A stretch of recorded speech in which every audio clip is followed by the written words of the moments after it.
샬롬, 오늘의 말씀지기 이석호 간사입니다. 따뜻한 봄날 새로운 생명이 돋아나는 봄입니다. 추운 겨울을 지나고 얼어붙었던 땅이 연한 초록빛으로 물들어가고 나뭇가지에는 새순이 돋아나는 생명력을 느낄 수 있어서 저는 1년 중에 이 봄의 시작을 참 좋아합니다. 오늘도 훈삼으로 하나님의 말씀을 묵상하면서 이 봄의 생명력과 설레고 기쁜 마음이 우리 모두에게 넘쳐나길 기대합니다.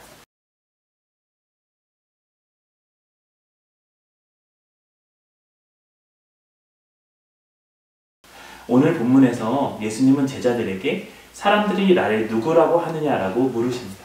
제자들은 사람들이 예수님을 세례 요한, 엘리야, 선지자 중에 하나라고 말한다고 답합니다.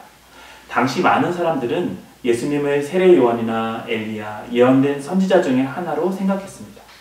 그래서 지독한 로마의 식민지 신세를 벗어나게 해줄 영웅으로 예수님을 기대하고 있었던 것입니다. 그러나 예수님이 오신 이유는 사람들의 기대와 달랐습니다. 예수님은 사람들을 로마가 아닌 죄에서 구원하시고 하나님을 떠나 있는 사람들을 하나님께로 돌아오게 하기 위해 오셨기 때문입니다. 그래서 하나님의 아들이신 예수님은 말씀대로 우리를 위해 고난당하셔야 했고 십자가에 죽으시고 부활하셔야 했습니다. 이제 예수님은 제자들에게 물으십니다. 그러면 너희는 나를 누구라 하느냐? 이에 베드로가 답합니다. 주는 그리스도시요 살아계신 하나님의 아들이십니다. 예수님께서 제자들에게 던진 그러면 너희는 나를 누구라 하느냐라는 질문이 오늘 저에게는 큰 울림이 됐습니다. 그것은 사람들의 고백이 아닌 제자들 자신의 고백을 예수님은 듣기 원하셨기 때문입니다. 너는 나를 누구라 하느냐는 예수님의 물음 앞에 저 자신을 돌아보게 됐습니다. 예수님을 로마의 식민지에서 해병시켜줄 영웅으로 생각했던 당시 많은 사람들처럼 저도 예수님을 단지 지금 나의 고민과 문제를 해결해 주시기 위한 분으로만, 나의 필요를 해결해 주시는 분으로만 생각하고 있었던 것입니다. 주님을 저의 작은 마음으로 가둬놓고 내가 원하는 예수님으로만 생각하였던 저를 발견하고 회개했습니다.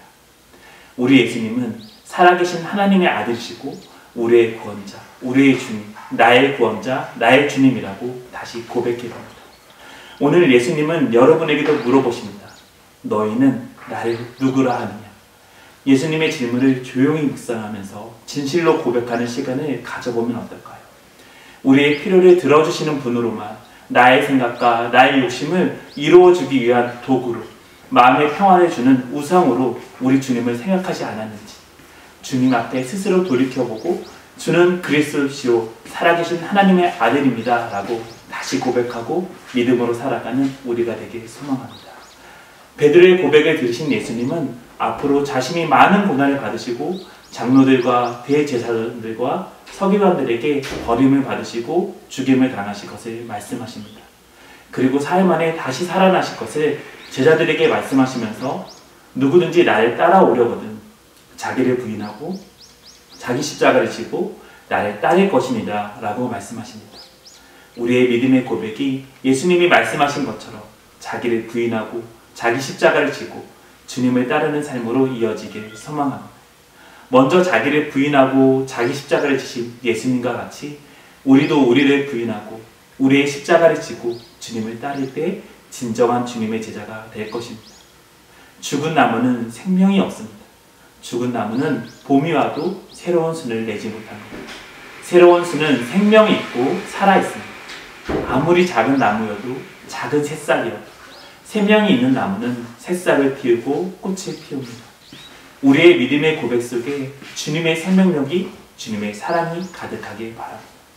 그래서 믿음의 고백이 십자가를 지고 주님을 따르는 삶으로 이어지기를 바랍니다. 추운 겨울을 이겨내고 새로운 생명들이 아름다운 초록빛으로 온 세상을 물들이듯이 죽은 제자가 아니라 살아있는 예수님의 진짜 제자가 되어서 진짜 그리스도인이 되어서 이 땅 위에 예수 그리스도의 생명을 흘려보내고 예수님의 사랑을 전하고 나누는 우리 모두가 되길 간절히 소망합니다.